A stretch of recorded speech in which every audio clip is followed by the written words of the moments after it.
प्रिय प्रशिक्षुओं, आज के इस ऑनलाइन शिक्षा सत्र में आप लोगों का स्वागत है। आज का सत्र डीएलएड द्वितीय सेमेस्टर के लिए और आज का प्रकरण है आधुनिक भारतीय शिक्षा। इस आधुनिक भारतीय शिक्षा का हमने अध्ययन दो भागों में किया था, एक स्वतंत्रता पूर्व और एक स्वतंत्रता पश्चात। तो स्वतंत्रता पूर्व भारतीय शिक्षा का अध्ययन आप दो भागों में कर चुके हैं। आज के लिए आपका स्वतंत्रता पश्चात भारतीय शिक्षा व्यवस्था, इसका अध्ययन करेंगे। तो पूर्व में जैसा आप जान ही चुके हैं कि अंतिम जो भारतीय शिक्षा नीति थी वो वर्धा शिक्षा नीति थी, जिसको कि महात्मा गांधी ने प्रतिपादित किया था। इसको बुनियादी शिक्षा के नाम से भी जाना जाता है और महात्मा गांधी की ये इच्छा थी कि भारत स्वावलंबी बन सके और अपनी जो बुनियादी शिक्षा है उसको आगे बढ़ा सके। लेकिन 1947 में भारत स्वतंत्र हो गया और भारत स्वतंत्र होने के बाद हमारे देश के करदारों ने उसकी बागडोर संभाली। तब से प्रारंभिक और अनिवार्य शिक्षा की ओर विशेष ध्यान देने का प्रयास किया गया, लेकिन जो बुनियादी शिक्षा की सिफारिशें थी वो पूर्ण रूप से लागू नहीं हो पाई। तो आइए थोड़ा सा अध्ययन करते हैं, देखते हैं कि किस तरीके स्वतंत्र भारत में आयोगों का गठन किया गया। तो स्वतंत्रता पश्चात भारतीय शिक्षा, इसमें जो प्रथम भारतीय शिक्षा मंत्री थे मौलाना अबुल कलाम आज़ाद, उन्होंने 1948 में अखिल भारतीय शिक्षा सम्मेलन का आयोजन किया और इस सम्मेलन का उद्घाटन पंडित नेहरू ने किया। और इस बात पर बल दिया गया इस सम्मेलन में कि जो भारतीय शिक्षा प्रणाली है उसका आमूलचूल परिवर्तन किया जाना चाहिए और देश को एक नई शिक्षा व्यवस्था के माध्यम से अग्रसर किया जाना चाहिए। तो जैसा कि आपको पता है कि 1950 में भारतीय संविधान निर्मित करके उसकी घोषणा की गई, लेकिन उससे पहले ही, संविधान बनने से पहले ही जल्दी में जो कि अंग्रेज़ों की शिक्षा व्यवस्था चली जा रही थी और अंग्रेज विश्वविद्यालय शिक्षा को सबसे ज़्यादा सुदृढ़ बनाना चाहते थे, क्योंकि उनको पढ़े लिखे अच्छे अंग्रेजी ना मिले। तो इसी को आगे बढ़ाते हुए सन 1948 में एक विश्वविद्यालय शिक्षा आयोग का गठन किया गया, जिसके अध्यक्ष डॉक्टर सर्वपल्ली राधाकृष्णन थे। उन्हीं के नाम पर इस आयोग का नाम राधाकृष्णन आयोग रखा गया। तो इसका हम अभी अध्ययन करेंगे। एक बार मैं ये आयोग पढ़ के सुना दूं आपको कौन कौन से गठित किए गए हैं। दूसरा है माध्यमिक शिक्षा आयोग, जिसके अध्यक्ष डॉक्टर लक्ष्मण स्वामी मुदालियर थे। उन्हीं के नाम पर इसका नाम मुदालियर आयोग, और ये 1952। तीसरा भारतीय शिक्षा आयोग कोठारी कमीशन, इसके अध्यक्ष डॉक्टर दौलत सिंह कोठारी थे, 1964 में था। यहाँ एक बात ध्यान रखने की कि भारतीय शिक्षा आयोग एक स्वतंत्र भारत में है ये वाला, और एक इससे पूर्व स्वतंत्रता पूर्व भी एक भारतीय शिक्षा आयोग गठित किया जा चुका है, जिसके अध्यक्ष विलियम विल्सन हंटर थे, जिसको कि हंटर कमीशन के नाम से भी जाना जाता है और जिसे Magna carta of Indian education के नाम से पुकारा जाता है। तो वो वुड कमीशन था, वो हंटर कमीशन था, और ये है आपका कोठारी कमीशन। इसके बाद 1986 में नई शिक्षा नीति का गठन किया गया, जिसको कि भारत सरकार ने प्रस्तुत किया था, और उस समय हमारे प्रधानमंत्री श्री राजीव गांधी थे। फिर 1990 में राष्ट्रीय शिक्षा को संशोधित करके एक नई नीति बनाई गई, जिसमें आचार्य राममूर्ति समिति 1990 और जनार्दन रेड्डी समिति 1992 रखी। इसके इसी साल प्रोफेसर यशपाल की अध्यक्षता में एक नवीन समिति गठित की गई 1992 में। उसने अपनी सिफारिशें दी, उसके जो कि वर्तमान में कार्य रूप में परिणित है, जो भी आप देख रहे हैं।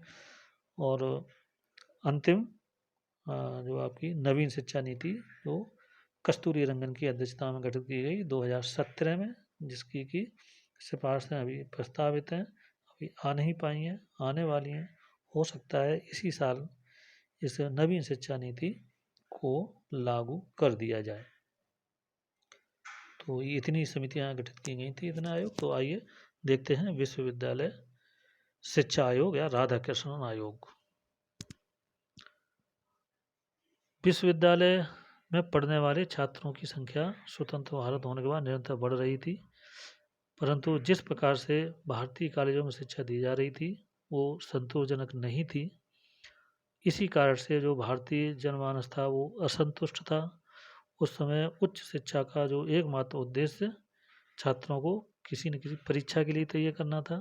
स्वतंत्रता के पश्चात जो राजनीतिक परिस्थितियां बदली, उनके हिसाब से शिक्षा का आमूलचूल परिवर्तन करने का जो निर्णय लिया गया, उसी को ध्यान में रखते हुए केंद्रीय शिक्षा सलाहकार परिषद और अंतर विश्वविद्यालय शिक्षा परिषद ने भारत सरकार से एक अखिल भारतीय विश्वविद्यालय शिक्षा आयोग को नियुक्त करने की सिफारिश की।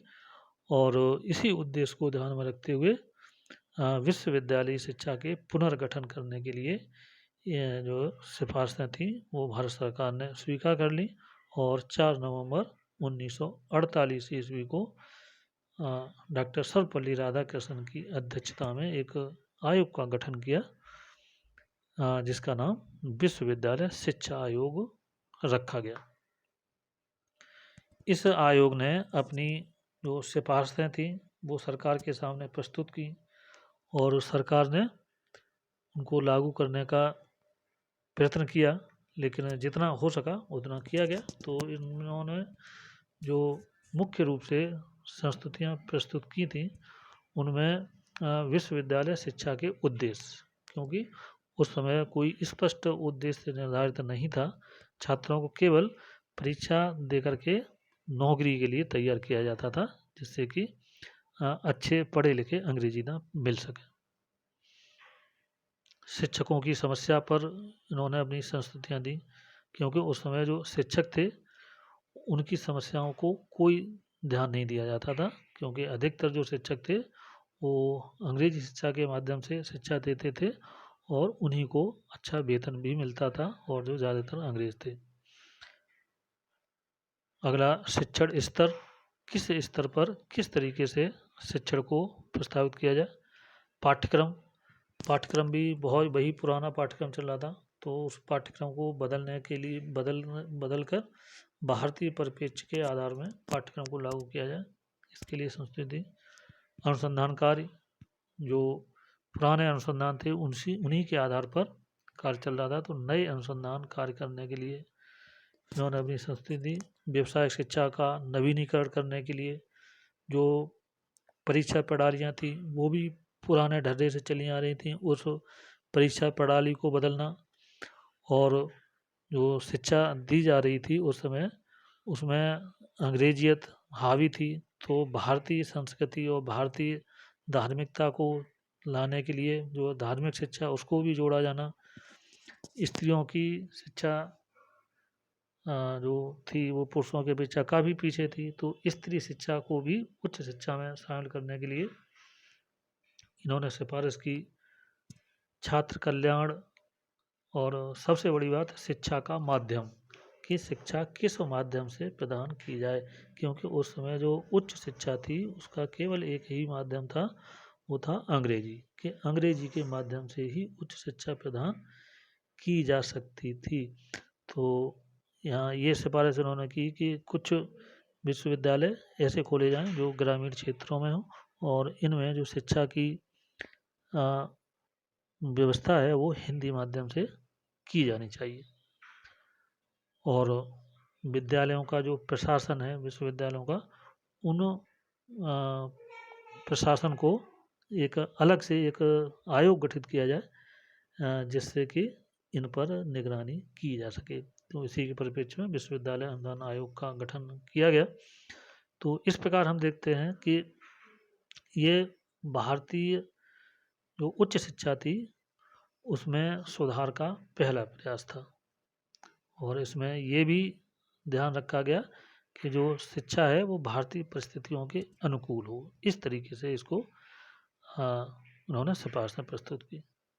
वो शिक्षा के भारतीयकरण की दिशा में ये पहला और बहुत ही अहम प्रयास था। तो आज हमारा जो सत्र है वो यहीं समाप्त होता है। कल अगले आयोग की हम अध्ययन करेंगे। तब तक धन्यवाद।